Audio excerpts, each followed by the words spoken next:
Bonjour à tout le monde. Donc, comme je vous l'ai indiqué sur le mail, nous allons passer au chapitre suivant sur les suites numériques. C'est très important parce que au bac, il y a pas mal d'exercices avec des suites.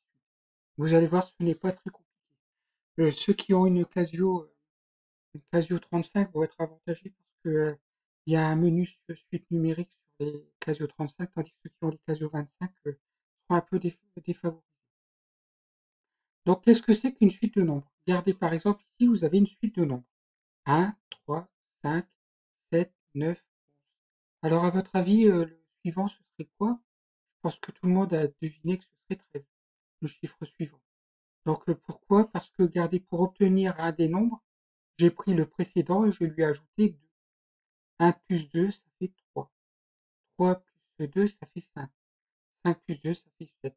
7 plus 2, ça fait 9, etc.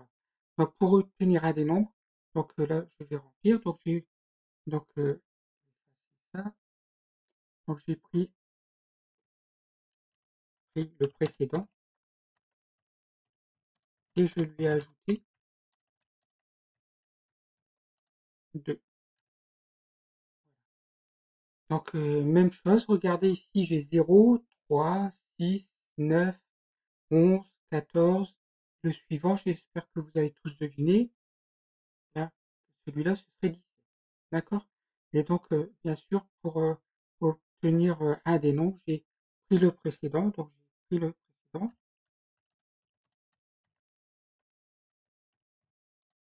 et lui ajouté 3.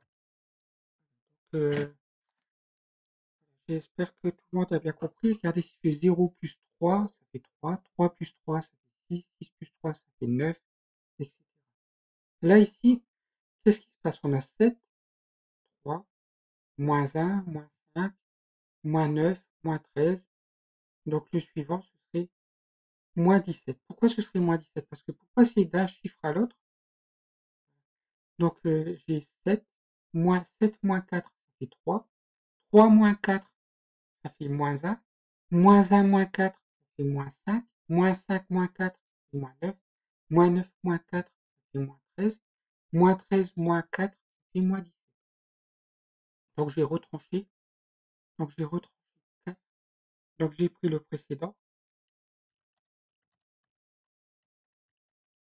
et je lui ai retranché 4. Donc voilà. Donc ici, on a trois exemples où pour passer d'un chiffre à l'autre, soit on ajoute, soit on retranche quelque chose. Ici on a ajouté 2, ici on a ajouté 3 et là on a retranché. Maintenant regardez, si je prends cette suite-là, donc là j'ai 1, après j'ai 2, après j'ai 4, après j'ai 8, et après j'ai 16, 32, et le suivant, donc ce serait 64. Pourquoi ce serait 64? Parce que pour aller d'un nombre à l'autre, une fois 2, ça fait 2. 2 fois 2, ça fait 4.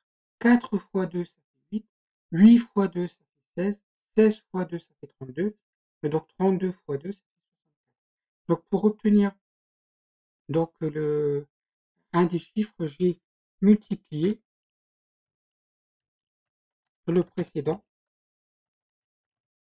par 2. Et là ici, qu'est-ce que j'ai fait si on regarde bien? Donc là, j'ai 1, après j'ai 1 tiers, après j'ai 1 neuvième, après j'ai 1 sur 27, 1 sur 81, 1 sur 243. Donc le suivant, donc il faut multiplier ici regardez, j'ai juste divisé par 3. 1 divisé par 3, ça fait 1 tiers. 1 tiers divisé par 3, ça fait 1 neuvième. 1 neuvième divisé par 3, ça fait 1 27e. 1 27e divisé par 3, ça fait 1 81e. 81e. 1 81e divisé par 3, ça fait 1 sur 243. Et 1 sur 243, divisé par 3. Donc ça fait 600 plus 129, ça fait 1 sur 729. Donc pour obtenir ici donc l'un des nombres, j'ai divisé le précédent par 3. Voilà. Donc tous ces termes-là, 1, 2, 4, 8, 16, 32, donc ou bien 1 tiers, 1 neuvième. Hein. Ces nombres forment ce qu'on appelle une suite. Chaque nombre est un terme de la suite. Le premier nombre est appelé premier terme. Le premier terme, ici c'est 1, là c'est 1, là c'est 7, là c'est 0, là c'est 0. Voilà. Puis là c'est 1. Voilà, donc le premier terme, c'est important de connaître toujours le premier terme de la suite. Donc dans les exemples précédents, si l'on passe d'un terme au suivant en ajoutant ou en retranchant le même nombre, on dit que la suite, alors ça c'est important, vous le mettez en rouge. Je vais mettre en rouge, elle est arithmétique. Donc ça c'est une suite arithmétique.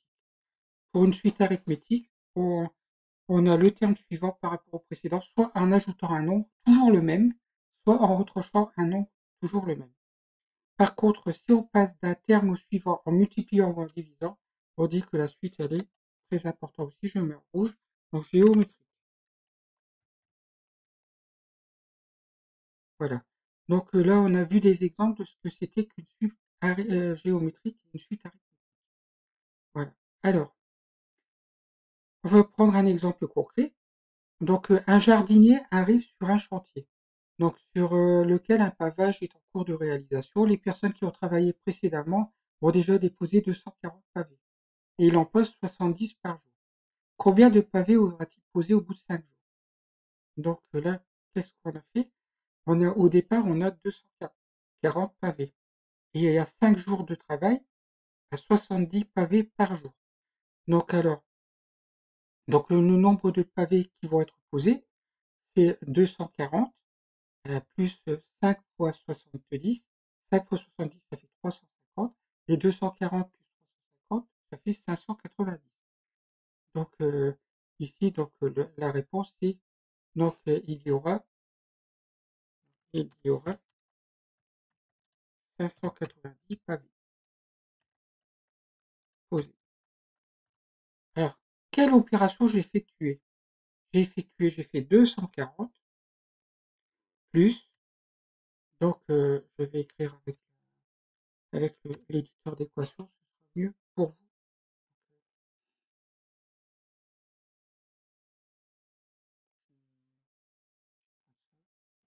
Ici, donc j'ai fait 240 plus, donc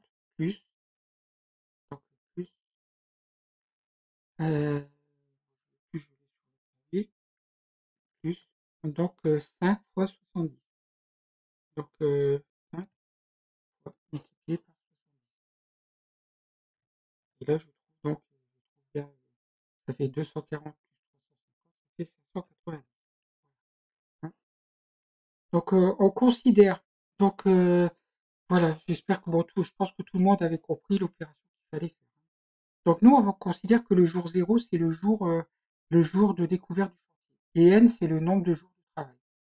Donc on note U0, c'est le nombre de pavés posés au départ. UA, le nombre de pavés posés après une journée de travail. Et UN, le nombre de pavés posés après n journées de travail. Alors, quelle est la relation qu'on va trouver? Alors déjà, donc, je vais peut-être ajouter une ligne pour vous écrire ce que c'est. Donc, là, je vais partir sur objet, ce sera plus facile pour moi d'écrire. Voilà. Donc ici, donc U0. U0, donc on note U0, mais un petit 0 ici en indice. U0, c'est quoi? C'est le nombre de pavés posés au départ. C'est 240. D'accord? Au départ, quand les personnes arrivent sur le chantier, il y a 240 pavés qui sont posés. D'accord? Et donc là, U1, donc U1, donc ça va être quoi? Ça va être 240 au bout d'une journée, 240 plus 70. D'accord?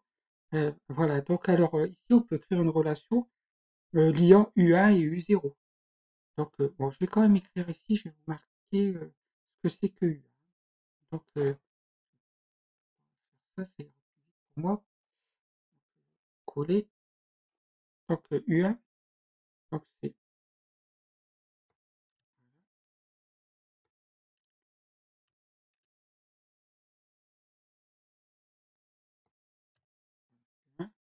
U1, donc j'écrire côté, et le nombre de pavés, donc posé, donc après une journée de travail. Donc ça, une journée. Et donc comme ça, vous mettre le 1 entre parenthèses pour bien que vous voyez à quoi correspond le 1. Donc bien sûr, U2, ce sera le nombre de pavés posés au bout de 2 journées. Et U3, le nombre de pavés posés au bout de 3 journées. Donc écrire une relation liant donc U1 et U0. Donc U1 c'est U0. Donc U0 c'est le nombre de pavés posés au départ. Donc U0 plus donc plus on a dit 70 70 pour 70 voilà. En fait c'est 70 fois 1 parce qu'en une journée je mets 70. Bon, je vais quand même l'écrire. 70 multiplié par 1 fois 1 fois 70. Je vais mettre devant. 1 fois 70. Donc écrire une relation liant U2 et U1.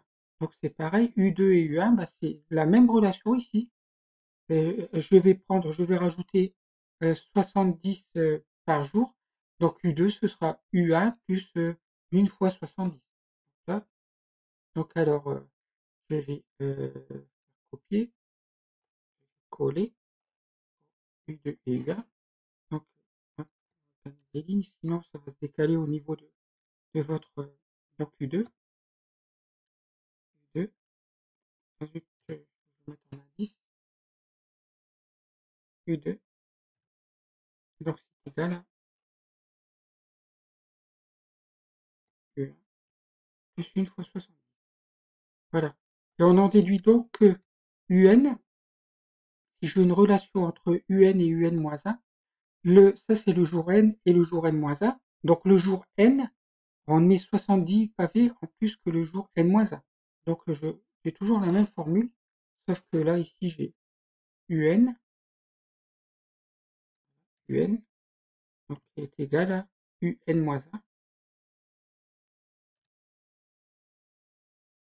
N-1 fois plus 1 fois 70. Donc si j'écris une relation maintenant, je veux écrire une relation entre U2 et U0, entre U3 et U0. En fait, j'ai la même relation, mais entre U2 et U0, c'est-à-dire je pars du départ et je fais 2 jours de travail. Donc j'ai la même relation. Ici, regardez, je vais entre U2 et U0. Donc là, vous avez comme j'écris avec la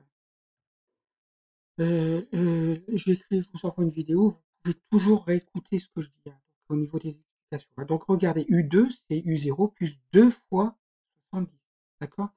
Et si je veux écrire U3, bah pareil, U3, je colle, donc ça fait U3, c'est U0, donc plus 3 fois 70. Hein. Bon, ça, je pense que c'est quand même assez facile à comprendre. Hein, donc, et ici, on va donc trouver une relation. Donc, une relation entre UN, U0 et N. Donc en fait, UN est égal à, on peut remarquer que UN est égal à UN est égal à U0 plus N fois 70. Voilà, ça c'est une relation très importante. Donc je pense que pour aujourd'hui, là, pour cette première vidéo, on va s'arrêter là. Donc je sauvegarde ce que j'ai fait parce que je suis limité à 15 minutes. Et je prends tout de suite pour la suite une vidéo.